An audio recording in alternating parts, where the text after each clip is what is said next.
of a twin pop is an iconic sound of summer, but one major shift is changing how it's made, and the impact is going far beyond this popsicle factory.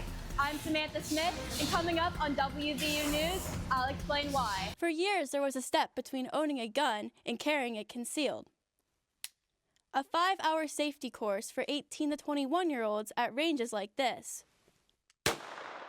Now that step is gone. Under Senate Bill 4, once a first responder gives a clear verbal warning, anyone nearby will be required to keep their distance while that responder is doing their job. That distance under the bill would be 30 feet. While a food dye ban in West Virginia hasn't been decided yet, here in Wheeling, the decision has already been made. Segenfelder already moved to all natural food colors. But what does that mean for your wallet? I'm Samantha Smith, reporting on the stories that matter to you this legislative session. This is WVU News. Bill at the legislature could give 70,000 West Virginians the right to carry one of these without a license. I'm Samantha Smith, and our Emmy Award-winning WVU News starts now. Coming up on WVU News, students could soon get their votes back on boards of governors around the state. I'm Samantha Smith, and I'll tell you how this could impact WVU. For Nate Romano, a native of Clarksburg, gun safety has always been the #1 priority. Anytime we went to do anything with guns, whether it was just shoot recreationally, target practice for hunting, or go out hunting, it was always safety was the paramount thing. It didn't matter whether we got an animal or hit the target or anything like that. It was always safety. Romano spent his whole life around firearms, gaining the necessary training when he was young. I took my West Virginia Hunters Safety Education course at 4.5 or 5 years old, so pretty much from the time I've been physically able to be around, hold, and shoot guns, I've been doing that. But for young adults, gun safety measures are changing thanks to a bill passed in the legislature this year. For years, there was a step between owning a gun and carrying it concealed. A 5-hour safety course for 18 to 21-year-olds at ranges like this. Now that step is gone. Republican delegate Chuck Horst, the sponsor of House Bill 4106, says the change is simply giving this group the constitutional carry rights held by every other adult in West Virginia since 2016. 18 to 20-year-olds have been able to carry openly in the state of West Virginia since the state has been a state. It's just a matter of putting a jacket on makes them required to get a permit. But it's the jacket that makes Romano nervous. At least if I knew, if I could see it on their belt, I'd know whether I could make a decision at that point whether that was the place I want to stay or not. Democratic delegate Hollis Lewis agreed. They already have the right to carry. However, I think it is a difference, particularly when you're talking about confrontations between young men and young women, and they may not know that somebody has a weapon on them. So things like that can escalate quickly, and I think training is important, and we have to set proper guidelines. Both Lewis and Romano say it's not about whether young adults can carry concealed. It's about training them to be safe when doing it. The sound of summer starts here. More than 2 billion popsicles are sold in America every year, and the top flavor is cherry, with that bright red color that people crave. But here in Wheeling, West Virginia, the rainbow is being rewritten. Brad Allen, Director of Sales and Marketing at Segenfelder, says the company is removing artificial dyes from its popsicles, and the change is big. This is the biggest change we've ever made to our product, and it's been the same product since Charles Landa, who's right there on the wall, he invented it back in 1987. But it's a change that most companies may soon have to make. Governor Patrick Morrisey signed House Bill 2354 in the 2025 legislative session, banning 7 artificial dyes and 2 preservatives from being sold and manufactured in the state. But the measure is halted by a federal judge. While a food dye ban in West Virginia hasn't been decided yet, here in Wheeling, the decision has already been made. Segenfelder already moved to all natural food colors. But what does that mean for your wallet? So it's a significant cost increase on the colors. So they're about 10 to 12% higher on their own versus what we were purchasing before. And some of that will pass along to our customers. The classic Twin Pops will see a price increase from $3.78 to $3.99. That's up 5%, but something experts say may not be necessary. We don't want to do any harm, but you're taking away choice. And so people push back on that without a clear reason why, right? This evidence strongly supports, well, we don't have that. It's absent of. So while the experts are unsure, manufacturers are trying to balance customer satisfaction with staying afloat. Now we're doing our best, and you'll see some of the colors are muted versus what we're used to. We could have paid more to get the colors as vibrant as we had, but we just didn't think that that was right to do that to our consumer and pass that cost completely on to them. Because for this company, the future isn't just about changing ingredients. It's about putting the customer first. Luke Smith is a West Virginia State senior trooper who has served in the state for 5 years. He says he feels threatened by bystanders almost every day.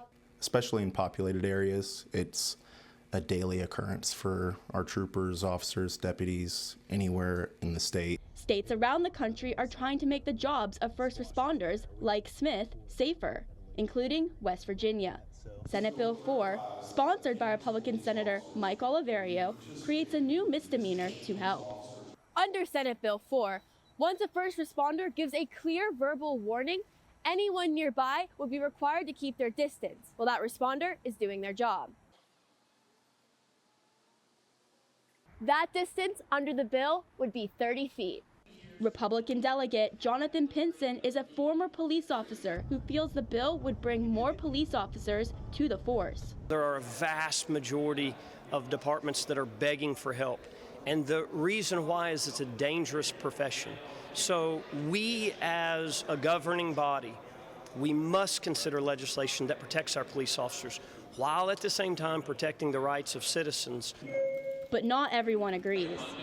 Several West Virginia lawmakers feel this bill violates the First Amendment and puts citizens at risk. I think it's problematic because in the state of West Virginia and in the country, we have seen where a lot of citizens have been able to help the public in capturing things on video.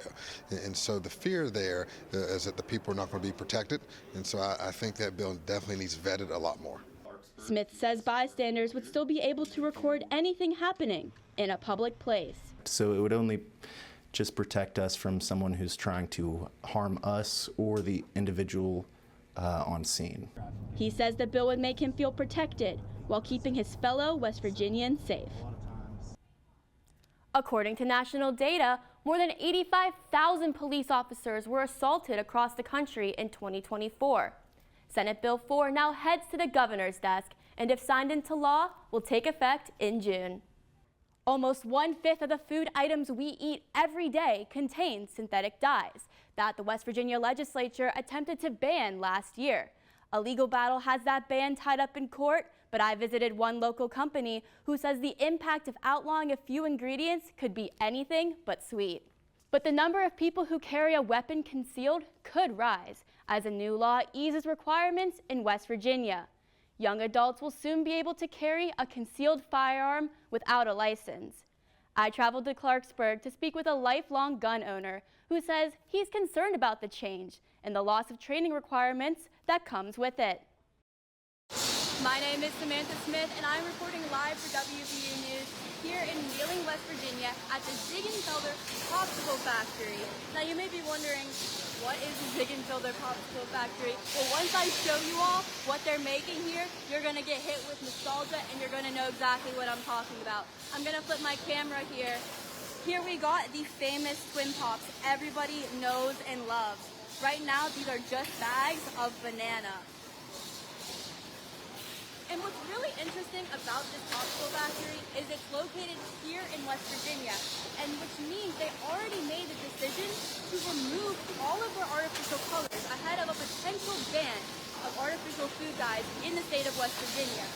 The state ban that was introduced last legislative session in 2025 would make it so that Ziegenfelder couldn't use any of the artificial dyes that it was already using. You can't manufacture and you can't sell them in the state. So Ziegenfelder beat beat the state to it, and they already removed all of their food dyes from their product. Now, the difference is not very noticeable. Side by side, it's a little lighter, but it tastes the same. And I interviewed one of the representatives here, and he said people love it. People don't mind. People still get the iconic clear popsicles. When asked why they decided to keep color in them and why they didn't want to just change the color, he said it was because of the clear packaging everyone knows and loves. They wouldn't want to do that and people wouldn't buy them. Again, I'm going to flip my camera here so you can see the iconic clear bag so that you know what you are buying. They are using natural dyes. For example, for blue, they use something that is resemblance kind of to algae. They use radish for red. And like I said, completely natural, no dangers in them at all, and you can't even taste it. So again, right behind me, as you see, we are in the popsicle factory. If you are interested in my story, you can see it in our show 5 of WVU News. Tomorrow, I'm talking with WVU experts who will give some insights into food dyes, why they're being talked about right now, why it's such a controversy, and what you need to know before ingesting these food systems. And what's cool about Zegenfelder as well is that even though they are a West Virginia-based manufacturer, they extend beyond West Virginia, and they go into stores all around the country. They even have other manufacturers around the country. And get this, they're also all natural. Again, let me show you. These popsicles, colors from natural sources. They are all natural here at Zegenfelder in Wheeling, West Virginia.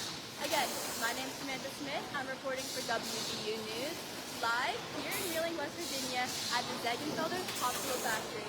And you can check my story about food dyes and the potential ban on episode 5 of WVU News. Hi, my name is Samantha Smith and I'm reporting live for WVU News. I am here with Trooper Smith today and we are driving around in a state trooper police car. Trooper Smith, tell me a little bit about what a day-to-day life looks like for you when you are out in your car. Well, every day is different as a trooper. You never know what you're going to get into. You never know what kind of call's going to come out or how the people are going to be driving on the road.